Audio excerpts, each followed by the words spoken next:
Conor, in the build to the last fight, you were unusually kind to Dustin. Now on fight week, it's the exact opposite. So when did that switch happen? Because he got knocked the fuck out.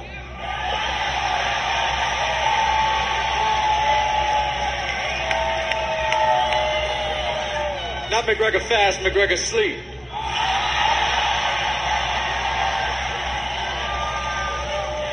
Dustin? Yes. Big Baby JTV. Y'all start this off with a like, and I'm ready to get it started. I got no sense. Anyways, man. Let's get into it, man. Conor versus Dustin Poirier, UFC 264. Trilogy fight, right? So what we're going to do is we're going to just discuss what happened during their press conference, specifically the weigh-ins and the build-up to the fight. And then I'll end this off with my prediction, right? So during the press conference, Conor McGregor went notorious mode. So when I say notorious mode, he went full Jose Aldo, he went full Chad Mendes, he went full Nate Diaz press conference, which means that he went in his WWE bag, you know? He cut a promo. And you know what was going on? He was feeding to his crowd, specifically the Irish crowd that came to watch him, right? So he was being entertaining, he was being boisterous, he was being silly, he was being goofy. But if you really look at his body language, Conor was scared. Let me repeat. Conor was scared. Now look, at a certain point, right, you have to understand your opponent, right? Dustin Poirier is not the type of dude who gets fazed by smack talk.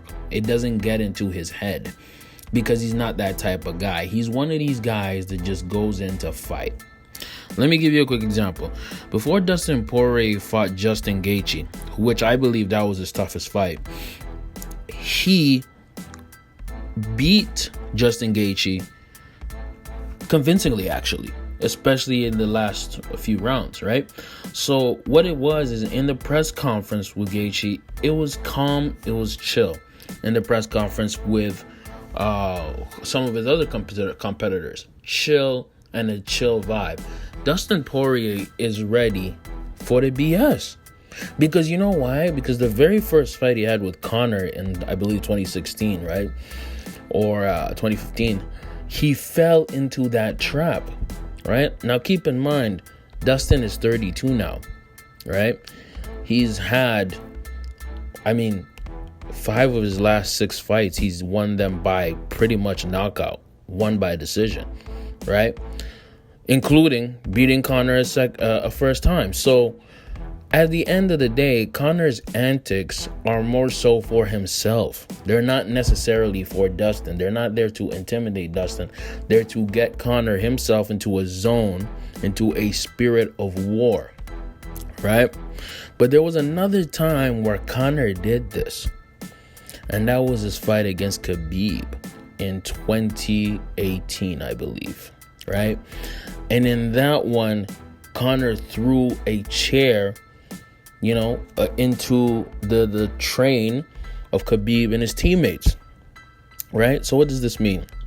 This means that the emotions got ahead of Conor. Now look, when Conor goes notorious mode, defeated Jose Aldo. You know what I'm saying? Defeated Eddie Alvarez. Defeated Chad Mendes. And also he beat Nate Diaz a second time in the second fight. So what does this mean? This means that it can go two ways, right? It can go two ways.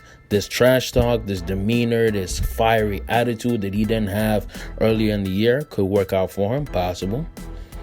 But what's most likely going to happen is he's going to get washed. And I think he's going to get washed even harder than last time. Why? Dustin has been fighting straight killers, okay?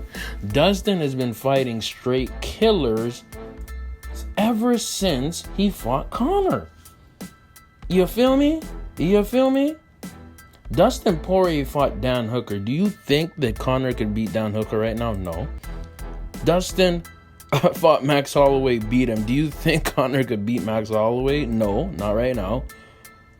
Beat Eddie Alvarez, beat Justin Gaethje. These are monsters. These are guys that Conor would have trouble with or lose to, and Dustin has beat them all pretty convincingly, right? So obviously, as y'all can tell, I'm taking Dustin with a first round knockout. Yes, put your money on it, because Conor is not in the right headspace mentally to win this fight.